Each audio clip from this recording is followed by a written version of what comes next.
this computer. Okay, let me share again. Okay, so we are at, okay, we're still doing a titration. So you notice with this new scenario that you have a strong acid. This could be any strong acid, and we have a weak base. Could be any weak base. So the example we're doing is with ammonia, which we know is a weak base. But what you want to remember about these titrations is that the way you set them up is going to be the same. Whatever weak base you use, you would set up like this, and any strong acid. But we've memorized our strong acids. So this is just the pH of the base, ammonia. You have to be given the Kb. Again, this is going to be one problem. And so it has multiple parts. This is the part where you only have base. So we would start with the molarity that's given of the base. And we do an ice table.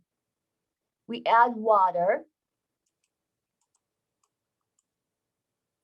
And then we know the base has got the lone pair on it. That lone pair will take one of the hydrogens. That's how we get the ammonium ion.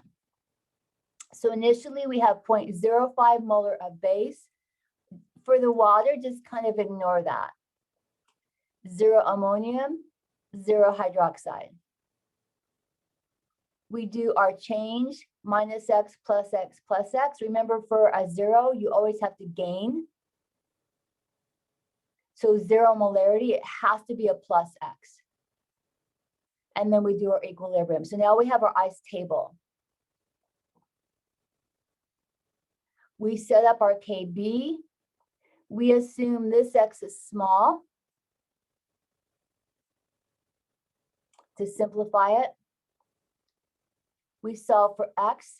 And remember to always go back and look at your ice table, because that has the instructions. It tells you what your x meant. You always want to do that. We see that the x meant the hydroxide.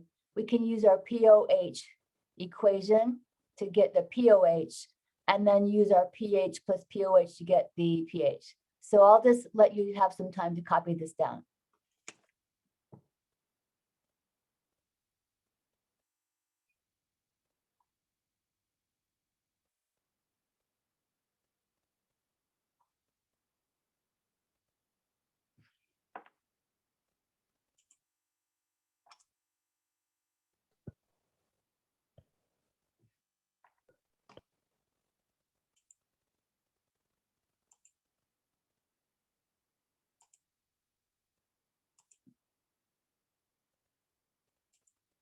Yeah, I don't.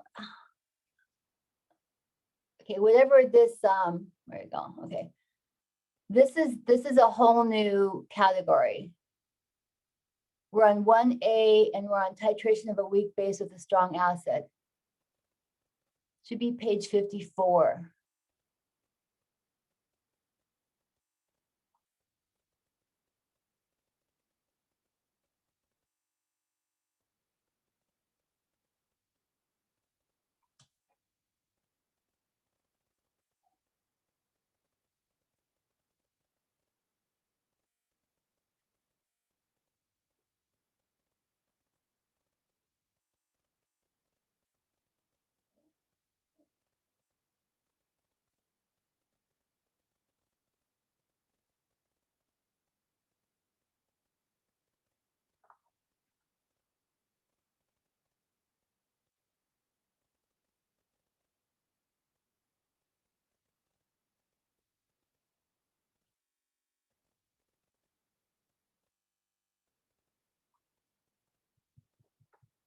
Okay, do you have any questions about 1A?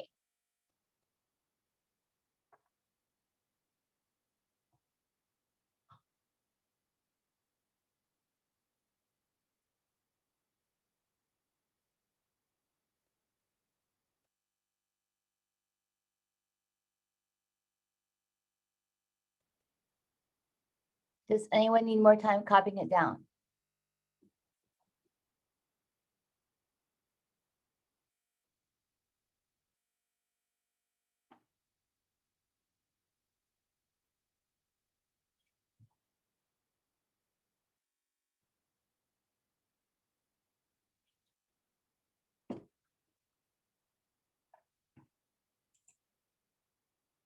Okay, so let's look at where we are in the titration. Did someone need more Professor? time? Yeah, question? Oh yeah, I had a question about the second step.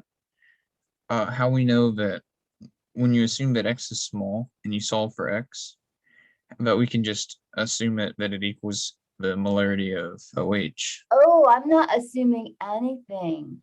Oh, okay. I am using my beautiful ice table that I know how to do. And I look at my ice table and find out what does my X stand for? Right there. So you want to make sure that you make a proper ice table, because once everything's correct in your ice table, it's your instructions. Right. Okay. So I solve for the X. I go back and I see, oh, my X is my hydroxide. So then I write it down. I want to make sure it's clear to me what I have. I have my concentration of hydroxide. Then I use my calculator to get my POH. And then I use my calculator to get my pH. And that was what the original question was. I use my ice table. I don't even try to do anything in my head, pretty much. I just, Professor, yeah, question. for the 100 milliliters, is that used in this question? Not at this point. Oh, so we only took the 0.05 Yes. molar. Yes. Oh, okay. So no matter what the quantity is of the base, this process is still going to happen. You would have the same molarity of the base, no matter how much of it you had. So this, if we look at the little diagram here, and you see where we're at. So I try to make a little drawing here. So we have just put our base in our Erlenmeyer flask. So what we're doing for this question is we're saying, what's the pH of this? We just need to know that pH. We only have the base. It's dissolved in water, AQ. So the base is in equilibrium with ammonium ion and hydroxide. So we're here 0 milliliters out of the HCl. The HCl is in our burette, but we have not added any yet. So it makes sense that this is a pretty high pH because it's a base. So the amount that you have in here is not going to affect the pH. It will be the same pH no matter how much of the ammonia you have. So it is a good idea for you to copy down these drawings because it helps to explain to your brain what part of the titration you're at, and for you to visualize. In this case, the acid is in the burette. The base is in the Erlenmeyer flask. We're still doing a titration, but a titration just means you're using the burette. You can put different compounds in the burette.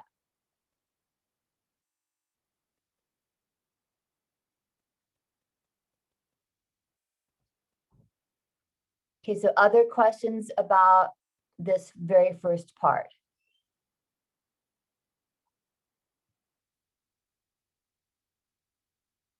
Does anyone need more time copying down all the drawing and everything, the titration curve? Yes, yes. Okay, I will just sit here.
Okay, so just let me know when you're done in the chat.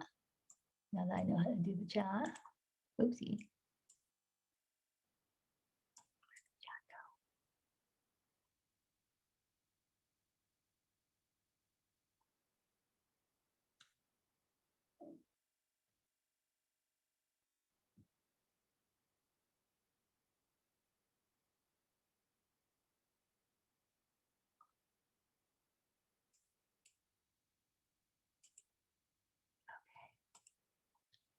Okay, so that was before we add any acid.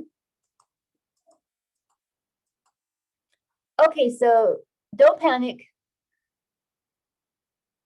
It looks hairy, but we'll go through it. Okay, so this is 1B. We have 100 milliliters of 0.050 molar ammonia and 25 milliliters of 0.1 molar HCl. So we're going to calculate our initial moles. We take the 100 milliliters, put it into liters, times the molarity. Here's our moles of ammonia. We do the same with the HCl. Put the 25 milliliters into liters, multiply by the 0.1 molar HCl, we get the moles of HCl. So we're just trying to figure out how many moles we have of each. This is our limiting reagent table.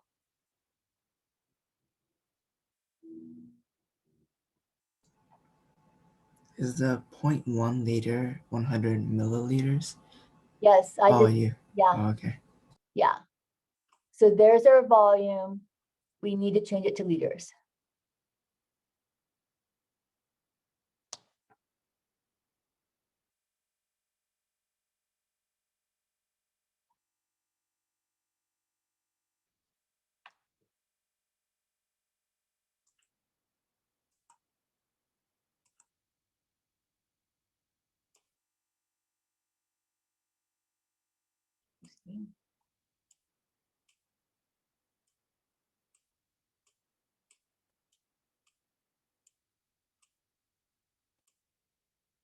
Okay, so I'm trying to write excess.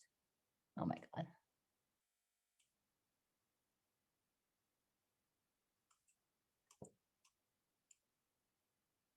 I'll just do this. That's easier. Okay, this is our limiting reagent. So we react to 0.0025. We lose that from the ammonia. We lose that from the HCl. I just put H plus here. You can put HCl. That would be fine. But remember, we're going to be gaining the ammonium. So we still have some moles of ammonia.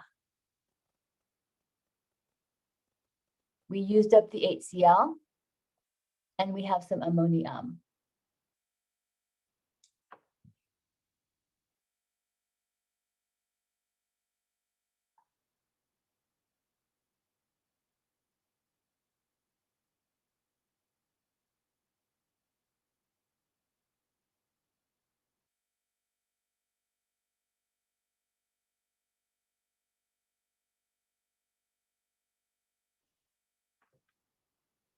We want to keep in mind the volumes are additive. We have 100 milliliters, we added 25 milliliters. So that's how we got the 125 milliliters and change it to liters.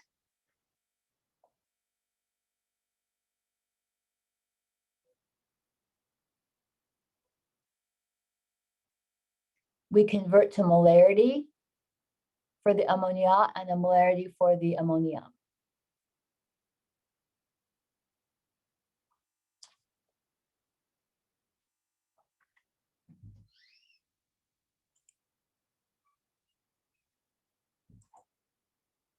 Then once we do our limiting reagent table, we use that to start our ice table.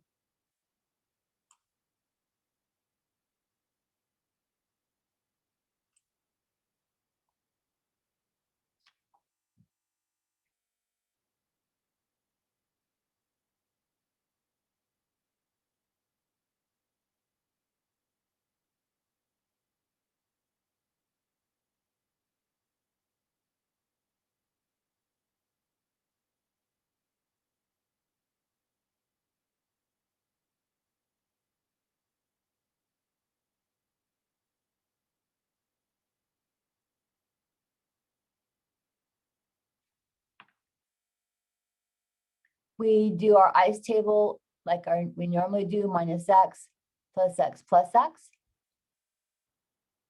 We follow our directions. 0.02 minus x. Again, this just ignore the water. 0.02 plus x. We use our KB. We know ammonia is acting as a base. We can assume this x is small. And we can assume this x is small. And that's our approximation. Again, we use our ice table when we solve for x to recognize what x means.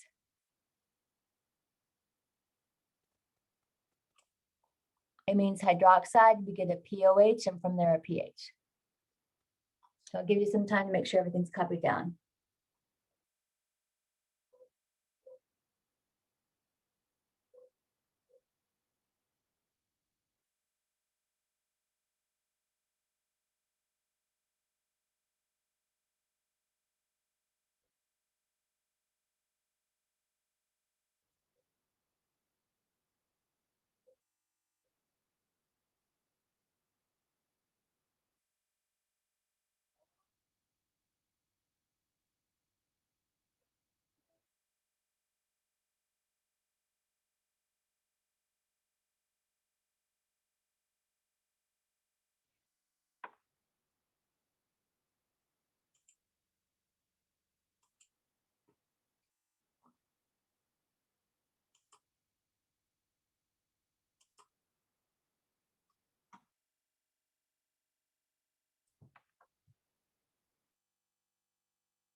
Professor? Yes. I was wondering for the calculation of final molarity, where did that 0.125 liters come from? Is it just the addition of the 100 and the 25? You And just then the answered your own question. Yeah, I was like looking at the numbers trying to figure out how it was. Okay, there's Yeah. gonna be numbers all over the place. And so you just wanna kind of keep track of what's in your problem. We have 100 milliliters in the Erlenmeyer flask. Mhm. We added 25 milliliters from the burette. So both of these are now in the Erlenmeyer flask. Mhm. So we're adding the volumes.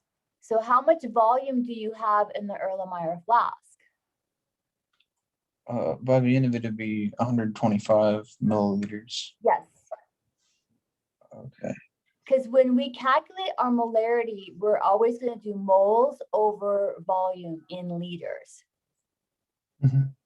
So you need to keep track. If you take your time and if you're organized, and I like to use my units because this is getting to be a lot going on here. So I use my liters and my molarity, and I know I get my moles then. I make sure this is all labeled. It doesn't matter what weak base you give me or what strong acid you give me, this is my setup.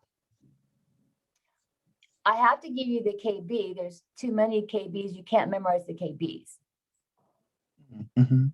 So all I can really do is I can change the base, I can change the acid, I can change the volumes, but this setup would be how you would do the problem.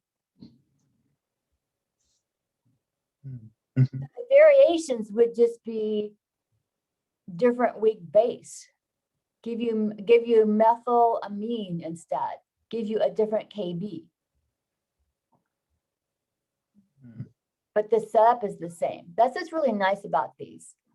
The setup, yeah, the setup's going to be the same. It's just like a skeleton that all follow. Exactly. Yeah. So if you know how to do this problem, it doesn't matter what weak base you're given.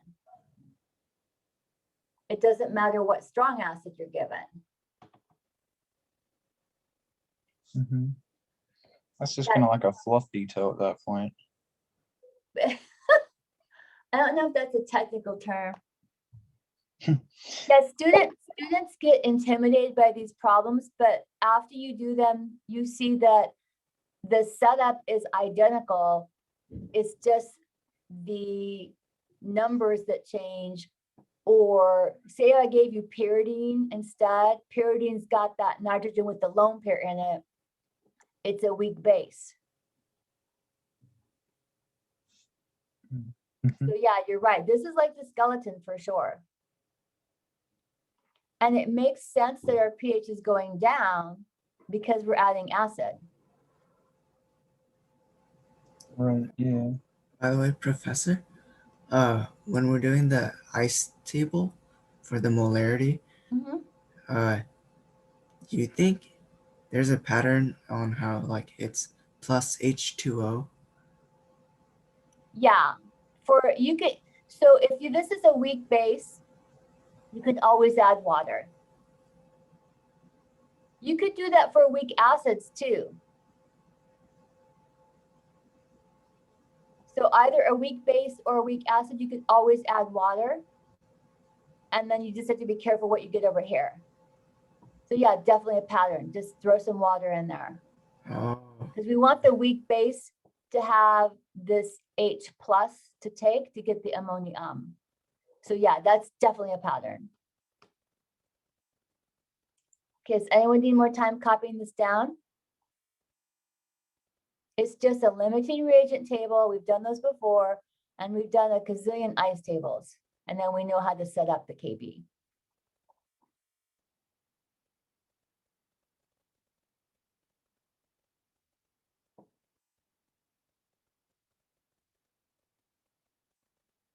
Okay, does anyone need more time copying it down or have any questions?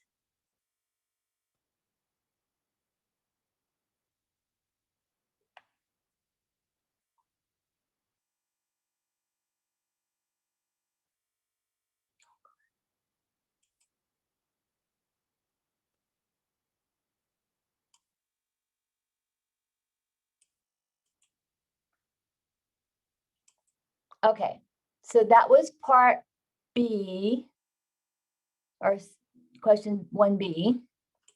So now let's take a look at our titration curve. So we have added some acid. So our data point is going down a little bit. So it would look kind of like this.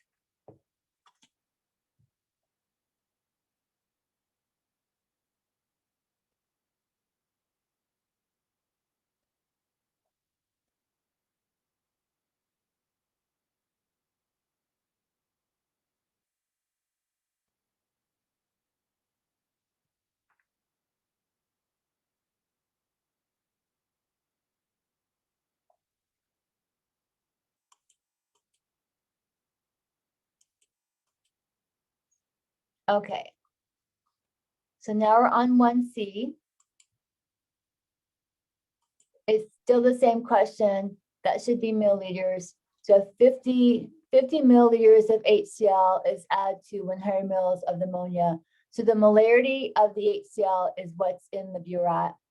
The molarity of the ammonia is what's in the Erlenmeyer flask. So we start with our limiting reagent table. So I'll give you some time to copy that down. Oh, yeah. Let me go back a second here. So you can see that on our titration curve, there, I didn't put the numbers down here, but this would be your milliliters you're adding of the acid. So we have added some acid. Our pH has gone down a little bit.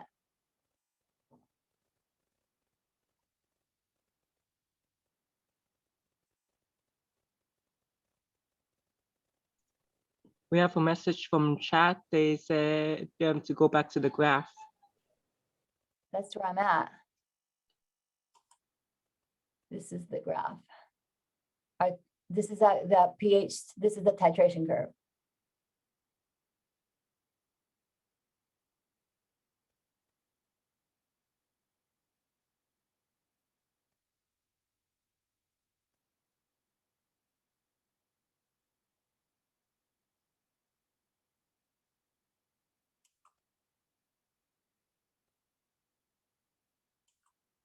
Okay, so do you need more time copying that down?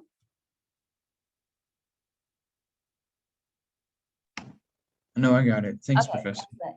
It helps you to draw. It makes you use your neurons. Okay. So I will give you some time to copy this down and then we'll talk about it.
So we start our pattern with our limiting reagent table. We calculate our moles. We see in this case that the base is used up and the acid is used up. But remember, you do gain on this side. We gain some ammonium ion. So when we calculate our final molarity, it's the molarity of the ammonium ion. Again, our volumes are additive. We just need to keep track.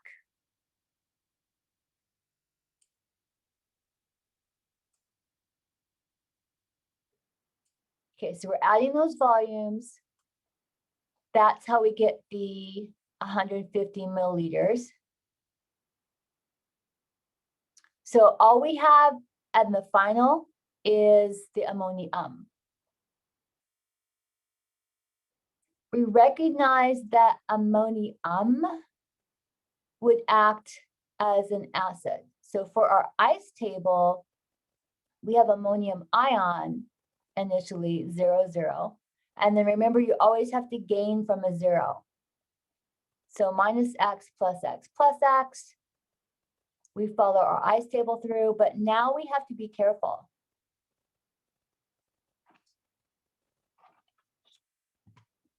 We have to recognize that the ammonium is acting as an acid.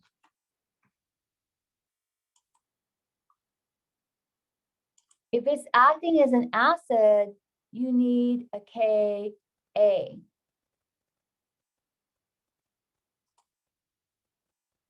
But you were given the Kb.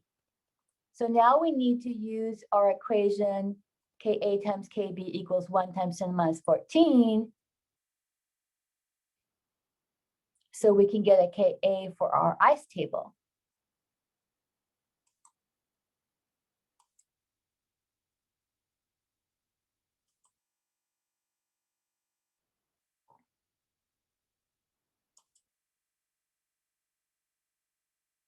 So we put in the Kb because this is all the same titration. We put in the Kb for the ammonia. So we can get the Ka for the ammonium.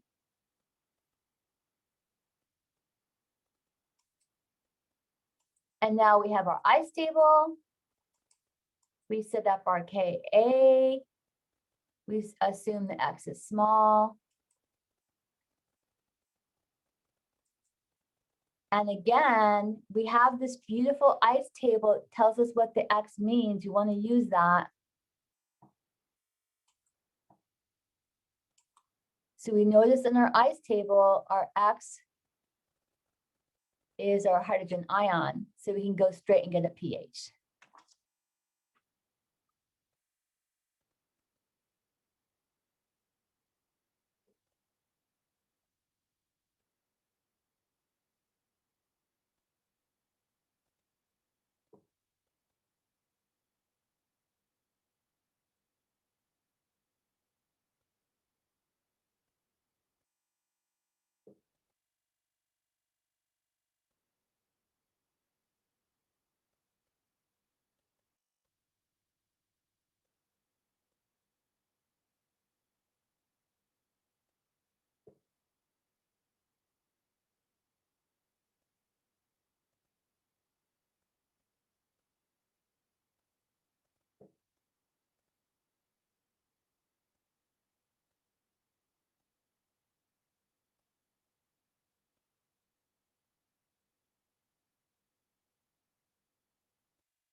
So any questions about this part?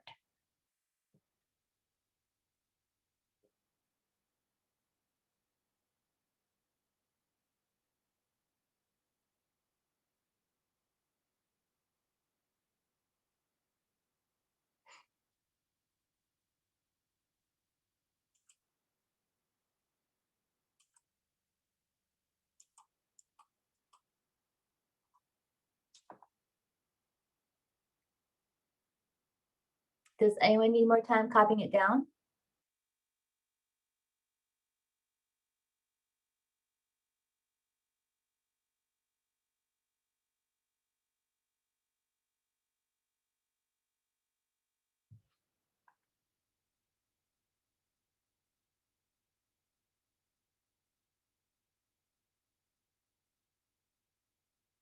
Questions?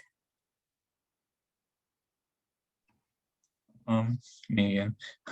I had a question about Jacob, how- it's fine. I feel I'm like the only one. I'm like, But no, you're not. You're not. Okay, go ahead. For how do we know that the NH4 plus, I mean, obviously it's got a plus sign that yields H plus, so it's donating, Okay. and it's a conjugate as a base. So Okay, so everything points to yeah.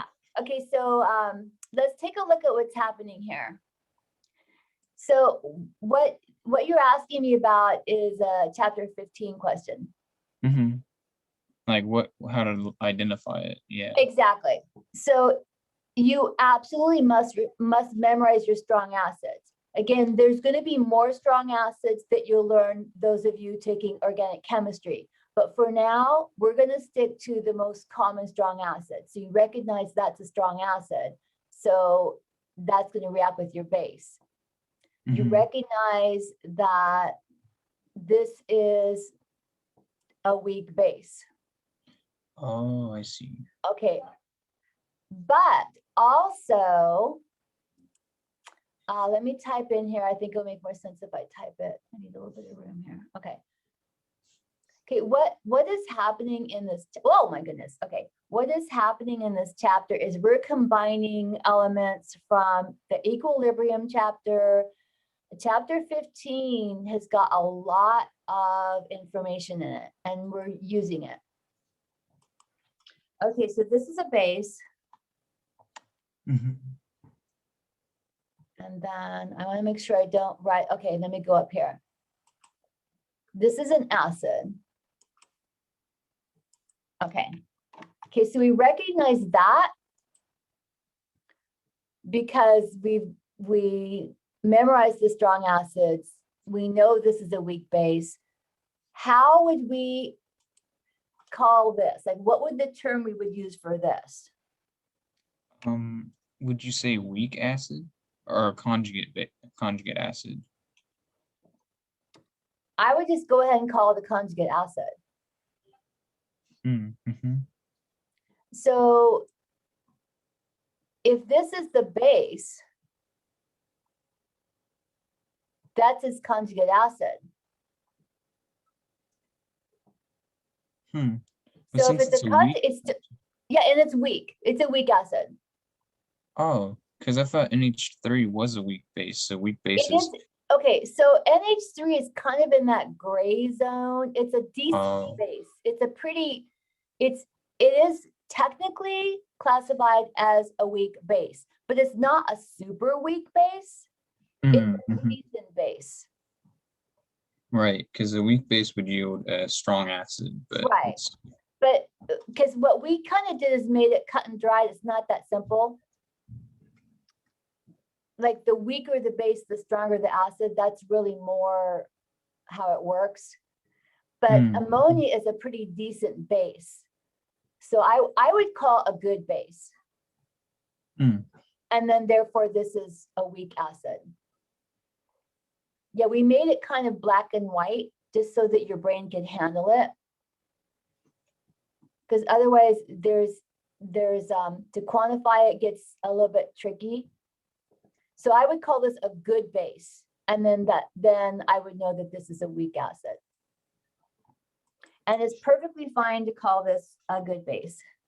Oopsie.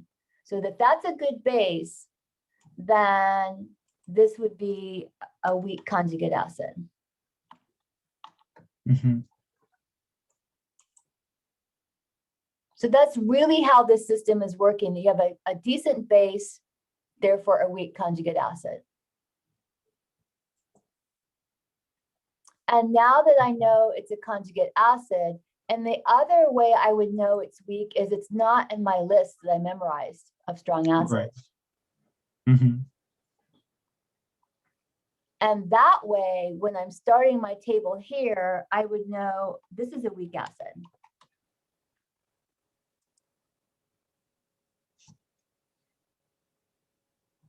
So it goes back to some memorization is going to help you a lot. It also goes back to knowing that if you have a base, you have the pair of the base and the conjugate acid. So you still need to know that for this chapter. It's only going to help you. Okay. Yeah, we're putting a lot of concepts together here in this chapter 16. Mhm. And then we also know that Ka times Kb equals 1 times 10 to the minus 14. And what I like to do is just go ahead and write it in so I can see what's happening because there's just too much going on here. So I make sure that I kind of label this, like you could probably do this and put brackets around here. So I'm telling myself, I'm trying to find the Ka of ammonium ion. And this was given in the problem because this is all one problem. So I have to go back to 1b and find my Kb.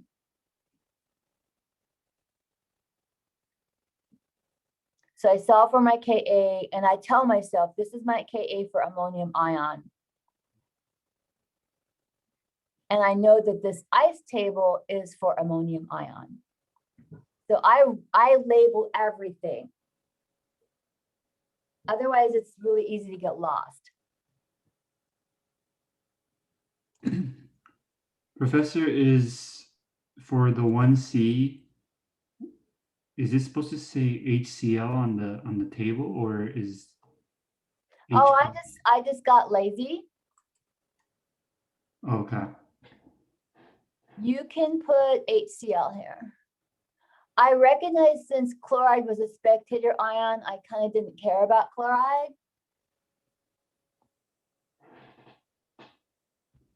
So is that gone from the equation? Like there, The it does not. chloride? Yeah, it's not included in Oh, the. yeah, chloride's just a spectator ion. Chloride's worthless. It's not doing anything.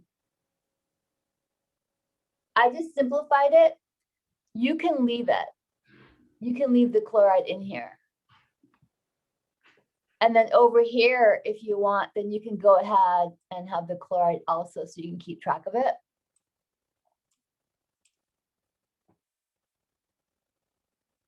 But I just ignore it. You want to find out what works best for you. So if it works best for you to leave the HCl together, that's fine. And then you put it over here and just, it's not doing anything. So yeah, by all means, leave it as HCl. So, Professor, Yeah. under ice table, since ammonium NH4 is a weak acid, would that make the NH3 a strong base?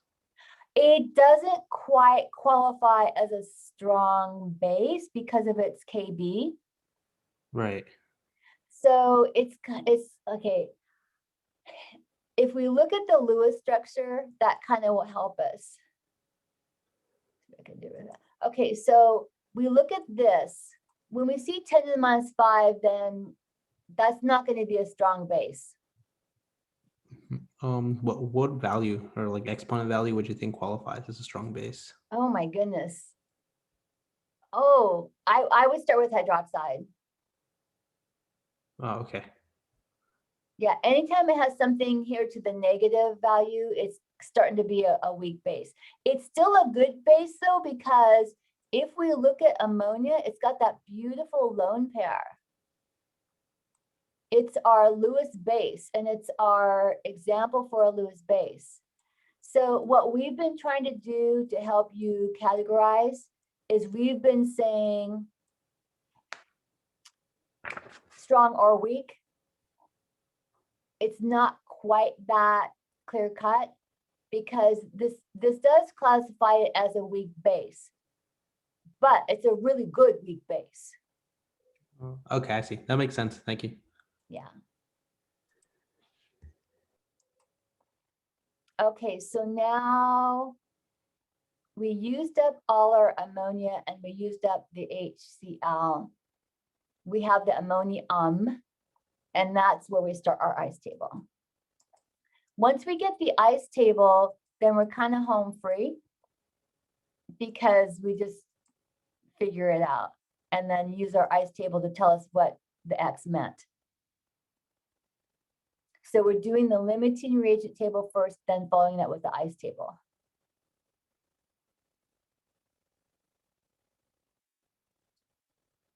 Okay, does anyone need more time copying this down?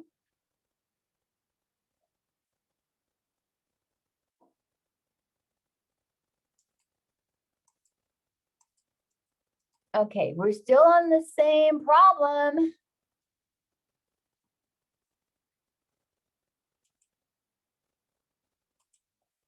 Okay, so now we've added 16 milliliters of HCl.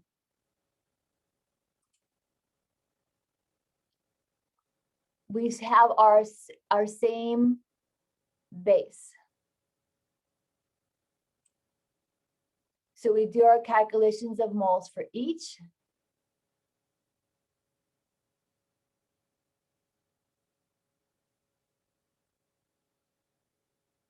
So I'll give you some time to copy that down and then we'll talk about it.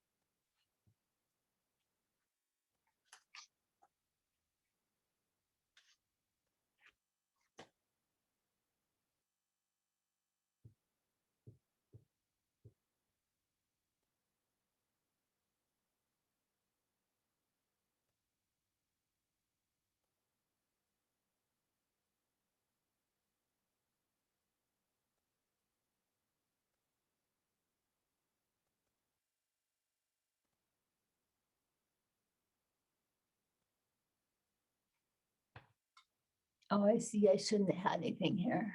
I think my brain was gone. I'll just get rid of it.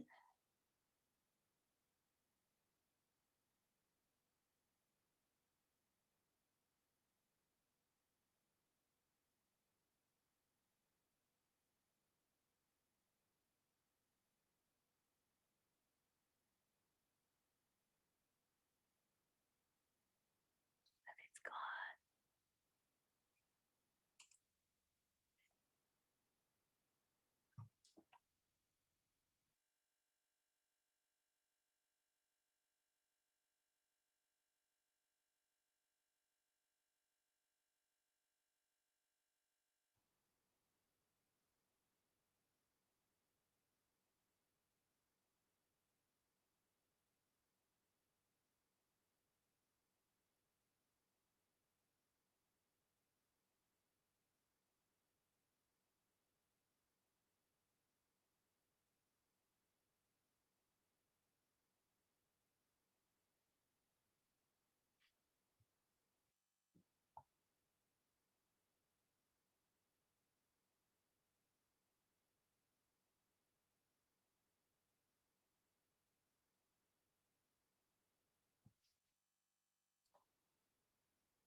Professor, so it looks like when it comes to a point where the H plus has like some form of I guess molarity, then you would use the concentration of H plus. Oh, okay. So let's take a look at this situation because this is a different situation. So we do have the ammonia is a limiting reagent, but we notice right here, we have some HCl. Yeah, all the other problems didn't have Right, the right, H plus. exactly. Yeah, you're gonna see patterns. So what we're doing is the types of places in the titration. So in this part of the titration, the base got all used up. And once you do the calculations, you see that you have some acid left. And you also have some weak acid But because this is a strong acid, you could go straight and use your pH equation. So we just take the molarity of the H plus, put it in our pH equation, and then we're done. We can just ignore the weak base. If you want, you could go ahead and do an ice table and calculate the H plus from this and add it to the H plus from your acid. But the H plus from the ammonium ion is going to be such a small number. When you add it here, you won't notice much of a change. So if you feel like you need to do the same pattern, then by all means, you could continue with the ice table here. But you remember, you got to take the H plus from here and add it to the H plus from here. You could do that too. It'd just be more work, but you would get the same answer. Is that what you're asking? Yeah, Yeah. but I guess it's better to notice that the H plus comes from the HCl. Oh, you would still, yeah, you would still get the same answer if you went ahead and did an ice table from here and used the Ka. You just need to remember to add your H pluses. You have H plus from two sources. You have the H plus from the HCl and the H plus from the ammonium. So you could add them together and you would get virtually the same answer. So you could do it that way. That would be fine. But we have just these 4 different parts, because from here on out, if we add more HCl, it's still going to work out like this. We would still use this setup. So the setups aren't changing, it's the numbers that are changing.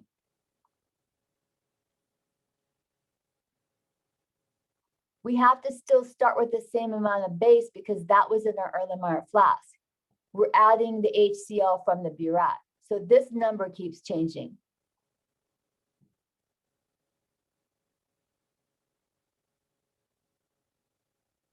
And we see our pH has gone way down because we have excess of the HCl.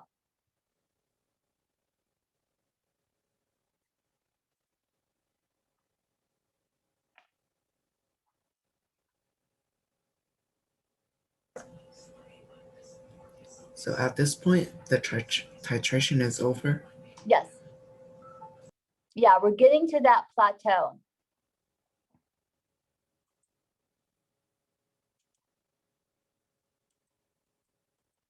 So if we look at the titration, we see that there's 4 different parts and it's going to be the same no matter what numbers you're given. So the parts of the titration were 0 added of the acid and you only have base. And then we add some acid and we add more acid. And here is where it's going to start to plateau. Like the rest of it would be like that. I didn't show the inflection because we need more points.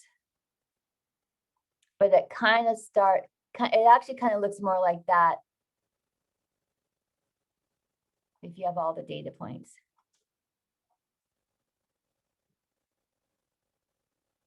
This is like not to scale.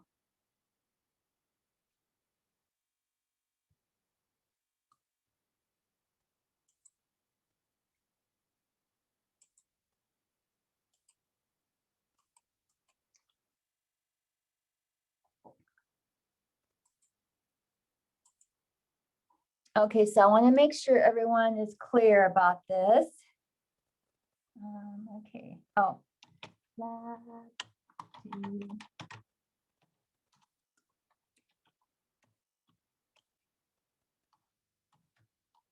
So technically, this is a normal week for us. And yes, your lab is due this Sunday at 11:59 p.m.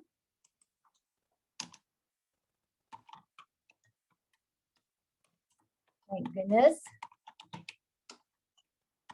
How do I do a? Oh.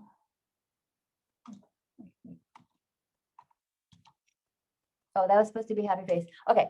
Okay, so yeah, so next week it's spring break for you and for me. That means I'm not going to be here in the Zoom. I will check my email in case people have questions. And then you notice that when you come back from spring break, you do have a quiz.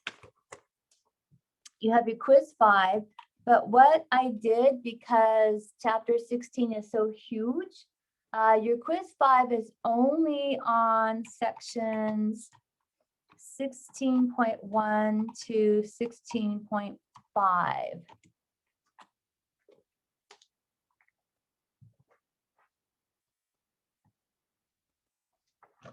And then what I did this time, which is a little different from your quizzes, is there's some, yes.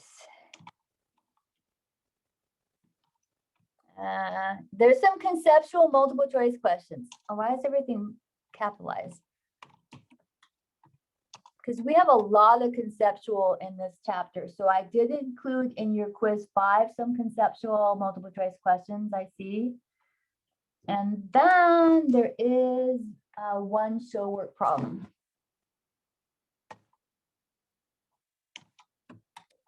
Free response.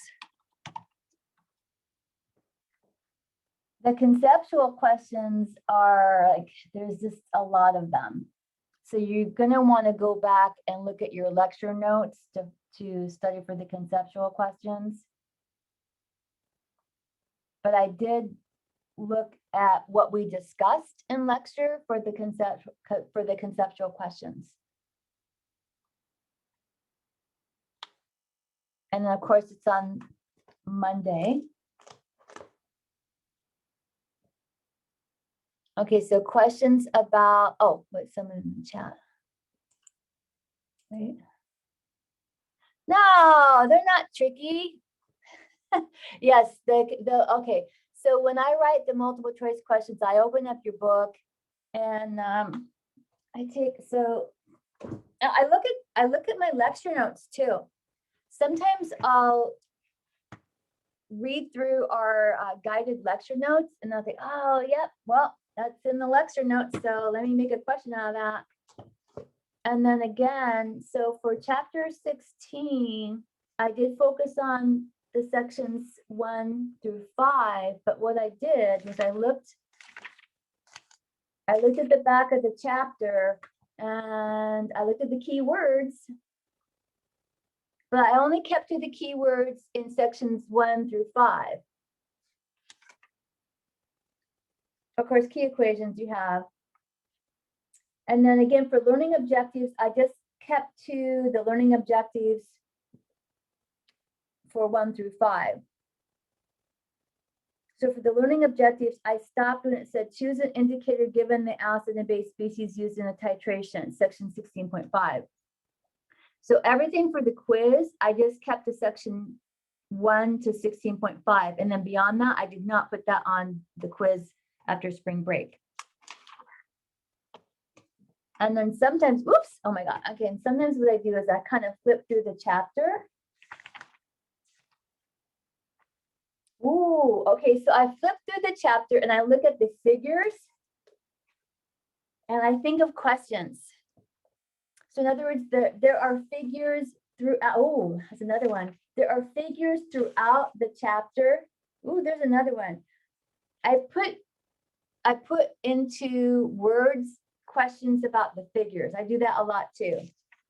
So I'm talking about when you look at your chapter.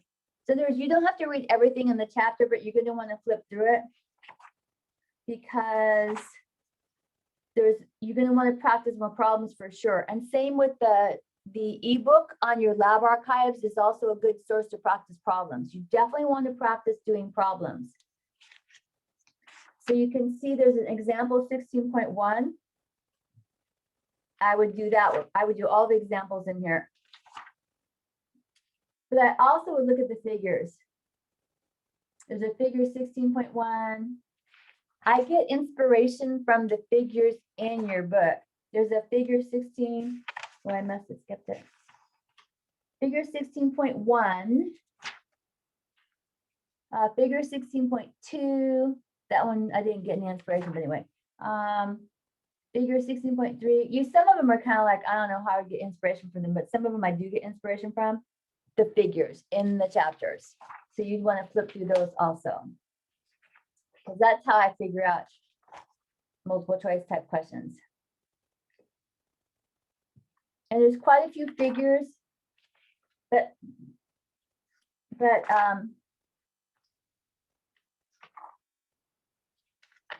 they're really good for questions. Actually, there's not that many figures. I lied. I think there's only 7 of them.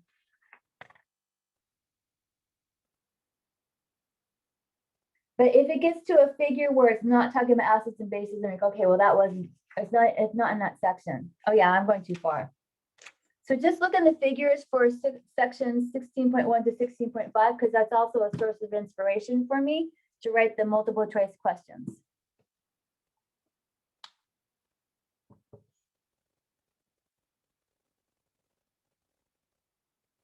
Okay, so we need to take a break because you've been sitting here for a full hour and we've been doing all this really like, yeah.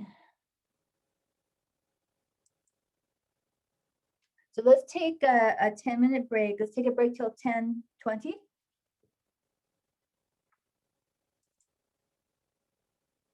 Let me stop my share. And I think I can pause the recording. Where's the,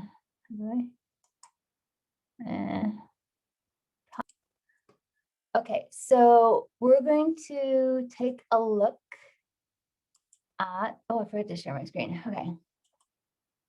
Some of the Joe videos, the school was really good about helping us to provide you with resources. So this Joe video, let me see, it's in your module. Oh, here we go. Okay, so the solubility, that's the chapter 16.6 and beyond. I put that in here because some students wanted to get ahead. They like to watch the videos, and then if any of these are not working, they're all on my YouTube channel, DeRue General Chemistry 2. Okay, so we're gonna go ahead and watch this. They're pretty short videos, but they're the topics that we're talking about.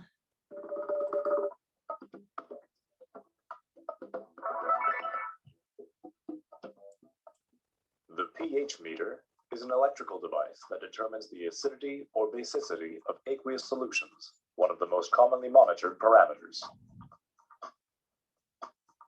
To use a pH meter, the pH electrode is first calibrated with standard buffer solutions with known pH values that span the range being measured.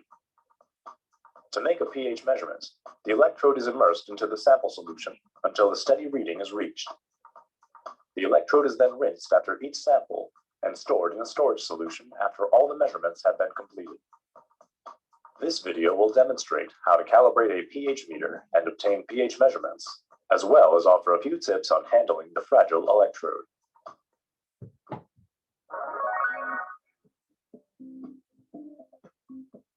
When an acid or base is placed in water, hydrolysis reactions can occur. The amount of the hydronium ions, or the hydroxide ions, yielded in the reaction determines the acidity or basicity of the solution. This important property is commonly evaluated by the concentration of the hydronium ion, which is often shortened as hydrogen ion or proton.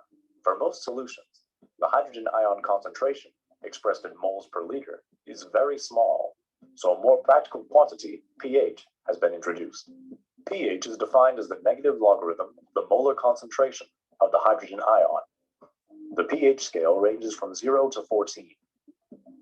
Pure water is neutral, with a pH of 7. pH less than 7 is acidic, and pH greater than 7 is basic. Since the pH scale is logarithmic, a unit decrease in pH equals a 10-fold increase in acidity. So, how does the pH meter measure pH? A key component of a pH meter is a hydrogen ion sensitive electrode. The solution inside this electrode contains a known concentration of hydrogen ions. When the electrode is immersed in a solution of unknown pH, An electric potential develops as a function of the hydrogen ion concentration in the test solution. This hydrogen ion sensitive electrode, along with a reference electrode with which it is often combined into one body, is connected to the pH meter so that the developed potential can be measured and converted to the pH value. Now that you understand the theory behind a pH meter, let's look at its use in an agricultural setting. Before pH measurements, the pH meter is calibrated. Calibration should be performed at the beginning of each day or before each measurement if extremely precise data are required. Choose buffers that span the range of pH values of the samples. In this demonstration, the pH meter is calibrated with 3 buffers with pH 4, 7, and 10. Make sure the buffers are fresh, unused, and unexpired. To begin, turn on the pH meter by pressing the power button. Next, plug the pH probe and automatic temperature compensation, or ATC probe, into the unit. On the LCD display, make sure the measurement mode is pH. If not, press the mode button until pH appears. Then, remove the pH electrode from the storage buffer. Be careful not to allow the electrode bulb to dry out at any point during the experiments. Rinse the electrode with distilled water, followed by the pH 7 standard buffer. Next, immerse the pH electrode into the buffer. Stir the buffer with a magnetic bar for best results. To avoid breaking the fragile electrode, be sure to keep a distance between the electrode and the stirring bar. Press the calibration measurement button to select the calibration function. Set the buffer pH value to 7.00. When the reading is stable, press Enter. The primary reading flashes briefly. Then the secondary display shows the remaining buffers. The electrode is now ready to be calibrated with the next standard buffer. Rinse the pH electrode as before, first with distilled water, then the pH 4 standard buffer. Then, place the electrode in the buffer. When the reading is stable, press Enter. The primary reading flashes briefly, followed by a display of the percent efficiency, or slope, before the remaining buffers are shown on the secondary display. Finally, repeat the rinse and calibration steps with the pH 10 standard buffer. The steady reading should be pH 10.01. Once Enter is pressed, the 3-point calibration is done, and the meter will automatically return to measurement mode. The device is now ready to be used to test soil samples from a potato field. Start pH measurements by thoroughly rinsing the pH electrode with distilled water. Gently blot the electrode on a laboratory cleaning tissue to remove excess water. Be careful not to rub the bulb, as it can cause a static charge buildup. The rinse step should be performed between each sample to prevent contamination. Next, dip the pH electrode into a sample with stirring. The stirring speed should be the same as during calibration. Wait for the reading to become stable, which should take less than 60 seconds for most samples. Then record the pH value. If needed, press the hold button to freeze the reading display. Press again to resume live reading. The pH value could be stored into memory by pressing the MI, or memory insert button. The stored memory location value, or STO, will be briefly displayed. Repeat the rinse and measurement steps as previously shown for all the remaining samples. Once all the measurements are completed, thoroughly rinse the electrode before placing it in storage solution.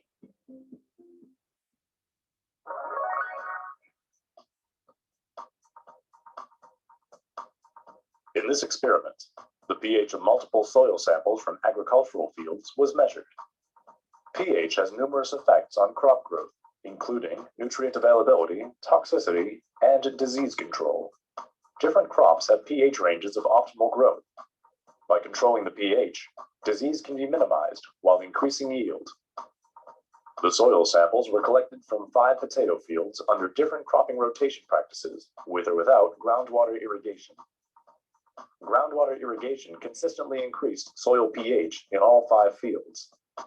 These data are essential for providing liming recommendation for the potato fields. Many fields of science require pH measurements or monitoring in their research. For example, to use biomass more efficiently and better understand plant cell wall architecture, a series of reactions was carried out to synthesize biomimics of wood so that plant cell wall architecture can be better understood. In the first step, kraft pulp fiber was used to generate nanofibrillated cellulose. The pH of the reaction mixture decreased as the hydroxyl groups on the cellulose were oxidized. The pH was continuously monitored and adjusted by adding sodium hydroxide. Once all the accessible hydroxyl groups were oxidized, the pH would no longer change and the reaction was complete. In this environmental study, water runoff was analyzed in a facility simulating urban landscapes. Runoff has the potential to carry nutrients and sediments into local streams and lakes, where they may contribute to eutrophication. A facility with multiple field plots was constructed, and runoff water was collected. The pH of the runoff samples, along with other chemical constituents, was quantified. In life science research, pH is also of great interest, as it is strictly regulated in living organisms. In this example, fluorescent pH sensors were developed. To calibrate these sensors in vitro, a pH titration was performed in a cuvette, where the pH of the sensor solution was measured with a microelectrode, and the emission spectra at each pH were obtained. This way, the fluorescence intensity could be plotted against the pH to generate a calibration curve. These sensors were then used to measure pH in living cells. You've just watched Jove's introduction to using a pH meter. You should now understand what pH is, how the meter works, and how to use one to measure pH.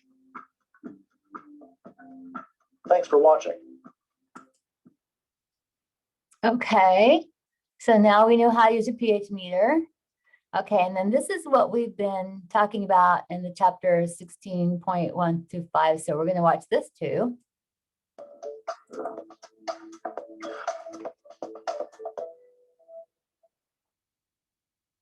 Buffers are solutions that work towards maintaining a constant pH in a system, regardless of the addition of strong acids or bases. In the absence of buffers, the addition of a strong acid or base to a solution changes the pH significantly. Buffers are crucial in everyday life. For example, blood acts as a buffer and is able to maintain a pH between 7.35 and 7.45. Since a pH above 7.8 or below 6.8 can cause death. So how does a buffer work? A buffer is essentially a weak acid or base and its conjugate base or acid in equilibrium with each other. Take, for example, a buffer made of acetic acid and sodium acetate. The buffer solution contains a weak acid and its conjugate salt, which dissociates to form the conjugate base, acetate. The solution is acidic because the Ka of acetic acid is higher than the Kb of the conjugate base. Remember that the dissociation constant, Ka or Kb, defines the strength of the acid or base respectively, as it is the equilibrium constant for the dissociation of the compound in water. The dissociation constant can also be represented as pKa, or the negative log of Ka, where the smaller the pKa, the stronger the acid. The same follows for pKb, where the smaller the pKb, the stronger the base. Returning to the acetate buffer, if we add a strong base, like sodium hydroxide, the hydroxide ions react with the hydronium ions present in the solution. This causes more acetic acid to react with water in order to return to equilibrium, thus forming more hydronium ions. If we add a strong acid, like hydrochloric acid, more hydronium ions are formed in solution. Those ions react with the acetate ions to form more acetic acid. In both cases, there is very little change in the solution pH. Keep in mind that each buffer has a specific pH range where it can buffer a solution. Here we show a titration curve for our acetic acid buffer. The buffering range is highlighted. This region is determined by the Henderson-Hasselbalch equation, which tells us that the pH of the buffer is determined by the Ka of the weak acid and the ratio of the conjugate base to the weak acid. Far away from this pH, the weak acid or base of the buffer is depleted and it cannot buffer pH.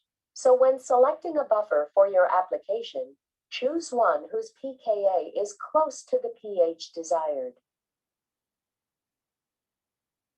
Buffers are crucial in everyday life. For example, mud acts as a buffer and is able to maintain a pH between 7.35 and 7.45. For example, if we add too much acid to our acetic acid and sodium acetate buffer solution, we will protonate all of the acetate ions and accumulate a lot of hydronium ions, thereby lowering the pH. Similarly, if we add too much base, we will deprotonate all of the acetic acid and accumulate a lot of hydroxide ions, thereby increasing the pH. Thus, the buffering capacity is influenced by the concentration of the weak acid and conjugate salt. So a 1 molar acetate buffer has a higher buffering capacity than a 0.1 molar acetate buffer. In this lab, you'll prepare and examine buffers with a wide variety of pH ranges. You'll then use your buffers to determine the pKa of a pH indicator called neutral red, and explore the change in neutral red's pKa when riboflavin binding protein is introduced. Oh, okay, that was a short one, okay.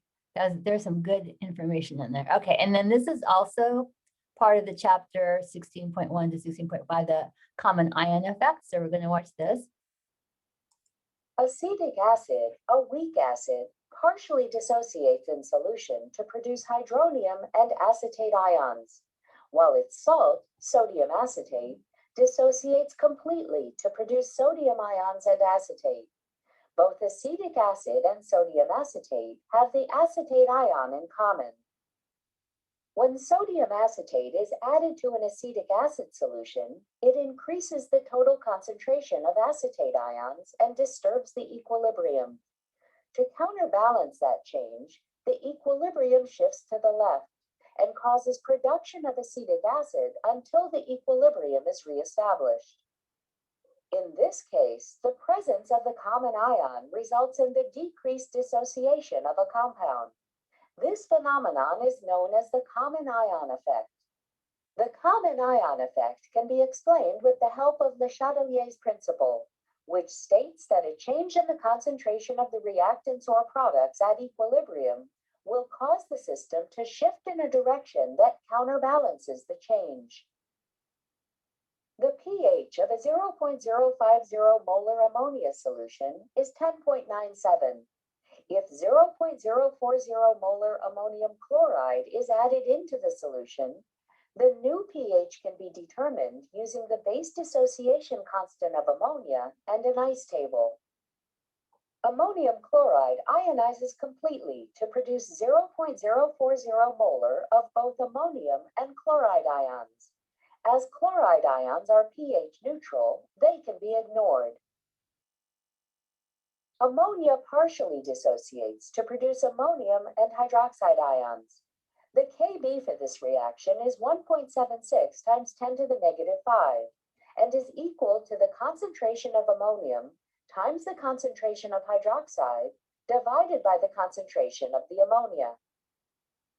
The values for the initial, change, and equilibrium concentrations are placed in the ice table, with changes in the concentration denoted by X. Due to the small value of X, 0.050 minus X is approximately equal to 0.050, and 0.040 plus X is approximately equal to 0.040, which can be verified later by the 5% rule. Substituting these values into the expression for Kb, X equals 2.2 times 10 to the negative 5 molar. The approximate approximation is valid as the hydroxide concentration is less than 5% of 0.040 molar. The pOH and pH of the solution can be calculated using the standard equations and equal 4.66 and 9.34 respectively.